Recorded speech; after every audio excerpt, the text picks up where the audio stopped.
One. I've got to say that Bradford West is not going to be easy. Why is it not going to be easy? It's simply because the opposition that we have is going to get nasty, is going to play a very dirty campaign, and it's just not going to be acceptable. And we have to fight that man. George Galloway, ever since he's been here for 3 years now, he has done nothing but to be splitting the community up, causing divisions within the community. I mean, let's face it, our community has been living here all our lives here. Never once, I mean, I've fought 7 elections, never once has this issue of biradari come about. Ever since George Galloway has been on the scene, what we had, oh, this biradari is doing this biradari is doing this. All he's doing is creating differences within our community. It was bad enough after the 2001 riots that we had such a huge difference amongst our community. Now, all these years, we've been working really hard, tirelessly, to get the community working together and so on. And then this man comes up and he causes further divisions. And I would like to request that we've got people from the media here. Please do not play to the politics of George Galloway. It's about time we put ourselves together, we work as a community, and we move further. Bradford has had more than its fair share of problems. But you know what? It would be one less huge problem once we've got rid of Galloway. My next speaker is the Leader of Council. Pleasure to be here today at the launch of Naz's election campaign. And it is perhaps one of the most important campaigns that we have ever fought in Bradford, and I've fought many over the years. And it's important because the result in Bradford West is going to be about the future of our district. It is about the future because people will be making a decision, not just about whether they want an MP who is more interested in his media contracts than he is about the people who elected him to serve. It's not just about electing a candidate who will work for the people of Bradford West, not for their own self-aggrandisement. It's about getting a Labour government to work with a Labour council to deliver those public services that we all rely on. It's about electing an MP who will fight for Bradford, who will ensure that we get a fair distribution of resources. It's about making sure that our National Health Service is protected, that the care for the vulnerable, be they old or young, is protected.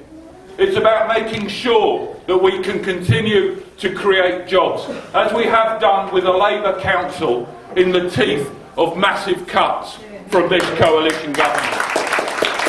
That is what the election in Bradford West is about. And do not let yourself get sidetracked into having debates about George Galloway's ego. That ego is big enough to look after itself. What we need to do is to make sure that we're fighting on those issues that are vital to us, whether you live in Manningham or Clayton or Thornton or Heaton or anywhere else in Bradford West. The services that are provided by the council and by the government are vital to your well-being and vital to the well-being of the district.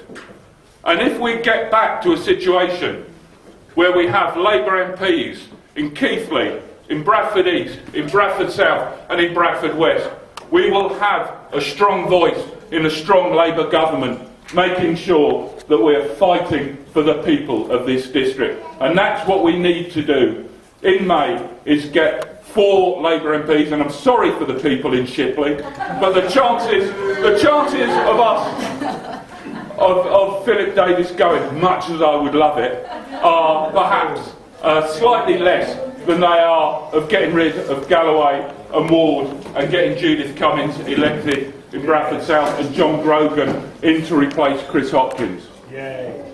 And let me tell you about what's happening to your public services. Since 2011, Bradford Council has been cut by £160 million. £160 million.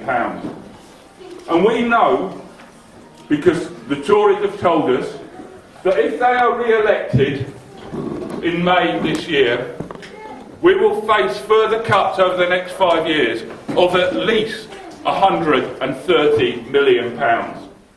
What that means is the public sector in Bradford will be decimated. The care of our elderly people will be decimated. Our ability to protect children and provide good education and good start in life will be decimated. Our ability to help support your businesses and create employment will be decimated. Bradford you're from, make this your own election. Don't say, oh, it's Naz Shah's election or the Labour Party's or so-and-so's the candidate. Because we need a Labour government. And since my next candidate, I've got to say to you all that he's my colleague. He has worked with me for many, many years. He's a very hard worker within the party and out there within the community. It's about time he is elected as a Member of Parliament. So please, a big round of applause for Imran Hussain.